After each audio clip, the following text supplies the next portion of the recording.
Regularly scheduled programs will not be seen tonight so that we may bring you the College All-Star football game. The date is August 1st, 1975. From Soldier Field in Chicago, Illinois, it's the College All-Stars versus the National Football League champion Pittsburgh Steelers in the 42nd College All-Star football game.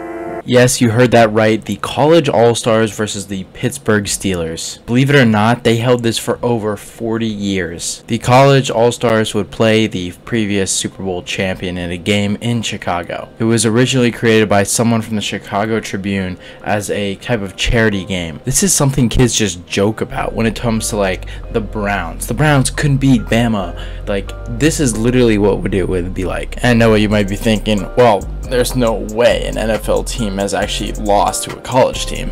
Well, you would be wrong. Believe it or not, but the last All-Star win came in 1963 when a college team coached by the legendary quarterback Otto Graham beat Vince Lombardi's Green Bay Packers 20-17. Literally, think about like a Senior Bowl team playing like the Rams and beating them. That's just mind-boggling to think about. In today's video, we're going to be taking a look at more weird and interesting stories about the NFL and its Super Bowls. So make sure you guys like and subscribe, and let's get right into it.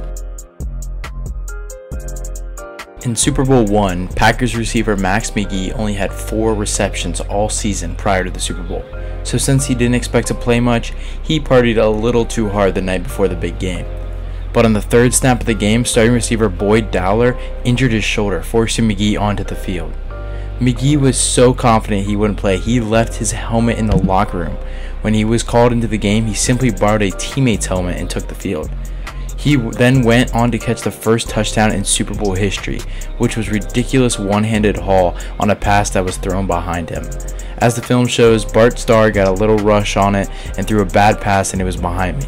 And I said, well, I better reach back and break up this interception. That's when I reached out and the ball stuck right there, McGee said in an interview with NFL Films. He finished the game with 7 receptions for 138 yards and 2 touchdowns. The Super Bowl MVP award went to Starr, but McGee's performance gets remembered most. Another fun fact about McGee, he actually went on to be the co-founder of the Mexican restaurant chain Chi-Chi's in his post-football career. Thomas Hollywood Henderson's drug problems weren't a secret, but not many know about the time the Cowboys linebacker snuck cocaine into Super Bowl 13. This is an excerpt from ESPN's Outside the Lines. On the day of the Super Bowl, he emptied a bottle of nasal spray, filled it with a vicious mixture of cocaine and water, and slipped it into the pocket of his uniform pants, just in case, he thought. He indulged before the game, then again in the third quarter. He forced a Bradshaw fumble that led to a touchdown that night and generally backed up his chatter.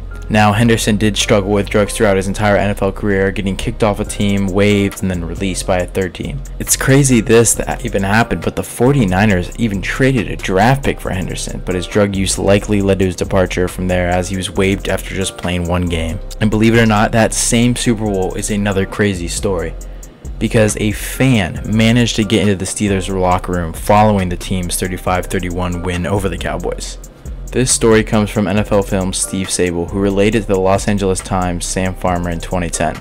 As he explains, Sable had headed to the Steelers' locker room to be the first cameraman in there when he spots an unfamiliar face. As you recall, it's a pasty, white, little bald guy. This is his exact quote. "I've been around the Steelers long enough to know this guy wasn't a trainer or an equipment guy. Who the hell was he? It was obvious he wasn't a player. So I went over to talk to Joe Green at his locker, and during the course of the interview, this guy comes out of the shower and starts getting dressed in front of the locker near Joe's. I said, 'Joe, who is this guy?' And Joe's exact words were, 'I don't know who he is.'" Imagine you just got done winning a Super Bowl and now you're showering with a stranger. That's just wild. But that's going to be it for the video, boys. I hope you enjoyed. If you guys want to see another one like this, I got some more stories we could do.